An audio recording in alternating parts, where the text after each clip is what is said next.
Hey, what's up mga Kokote? It's me, Kuya Jet. Welcome sa Whether Knows When Learning is the name of the game. Kung baka pa lang sa aming YouTube channel, pindutin mo na ang subscribe, like, and share buttons para maging updated ka sa aming videos. And for this lecture video, ang mga saknong na ating babasahin ay mga nasa saknong 110 hanggang 161 na may pamagat na Naglakbay si Don Juan. Nainip sa kahihintay ang berba niyang kaharian, amay hindi mapalagay lumubha ang karamdaman.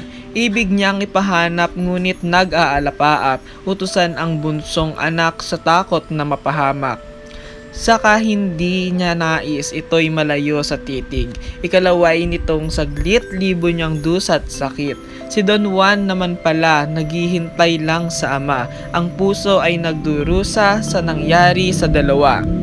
Lalo niyang iniluha ang lagay ng amang mutya, kaya nga ba at nagkusa lumapit ng pakumbaba.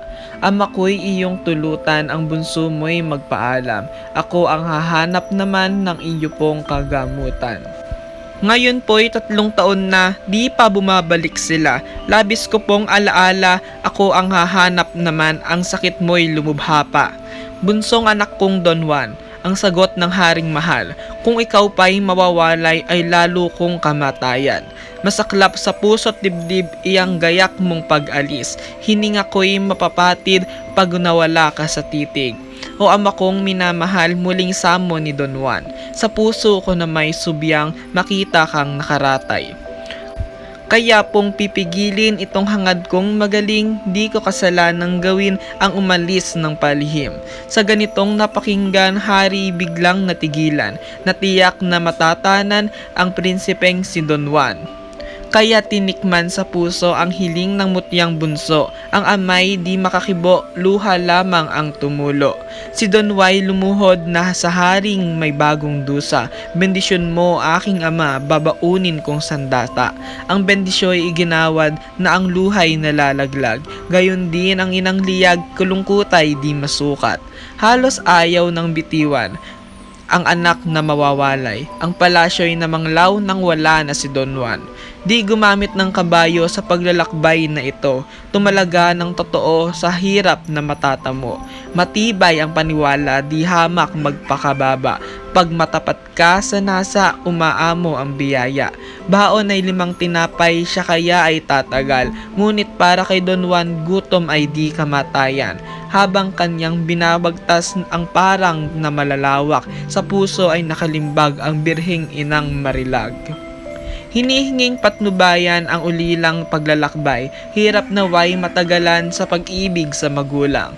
At makita ang kapatid na laon ng nangawaglit, anuman ang napagsapit naway ligtas sa panganib.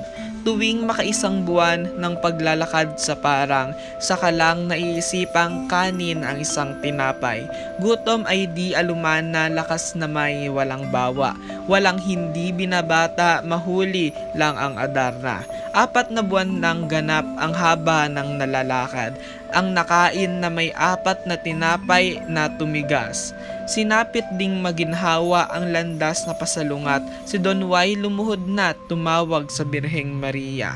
Ako'y iyong kahabagan, Birheng kalinis-linisan, nang angkin ding matagalan itong matarik na daan. Nang sa birheng makatawag ang sandaling na manatag, lubusang nagpasalamat sa Diyos Haring mataas.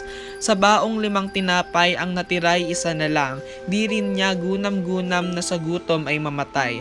Landas na sasalungahin, inakyat ng walang lagim, sa itaas nang dumating katuwa ay sapin-sapin. Dooy kanyang natagpuan isang matandang sugatan, sa hirap na tinataglay lalambot ang pusong bakal. Ang matanda ay leproso, sugatan na't parang lumpo. Halos gumapang sa damot kung dumaing Diyos ko. Anang matandang may dusa, Maginoo maawa ka, kung may baon kayong dala, ako po ay limusan na. Parang habag na ng Diyos, tulungan na ang may lunos. Kung sa sakit ko'y matubos, ako na may maglilingkod. Sagot nitong si Don Juan, ako nga po ay may taglay, natirang 1 tinapay na baon sa paglalakbay.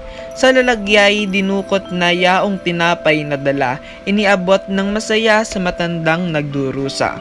Kay laki ng katuwaan ng matanda kay Don Juan, halos ito'y kaniyang hagkan sa ganda ng kalooban. Mulit-muling pasasalamat ang masayang binibigkas at sa nais makabayad sa prinsipeng nagpahayag. Huwag maging di paggalang, ano po ang inyong pakay? Ako po ay pagtapatan, baka kayo'y matulungan. Kung gayon po ay salamat, hari na ngang maging dapat. Ang dito po ay aking hanap, sa ama ko ay panlunas. Ama ko po ay nakaratay sa malubhang karamdaman. Ibong Adarna nga lamang ang mabisang kagamutan. Bukod dito ay may isa pa, ngayon po ay 3 taon na. Ang kapatid kong dalaway nawawala't di makita. Aba naku o Don Juan, anang matandang nalumbay. Malaki pang kahirapan ang iyong pagdaraanan. Kaya ngayon ang bilin ko ay tanim sa puso mo. Mag-ingat kang totoo at nang di ka maging bato. Sa pook na natatanaw ay may kahoy kang daratnan. Dikit ay di ano lamang kawili-wiling titigan. Dooy huwag kang titigil at sa ganday mahumaling. Sapagkat ang mararating ang buhay mo ay magmaliw. Sa ibabay tumanaw ka, may bahay na makikita. Ang naroong tao'y siyang magtuturo sa Adarna.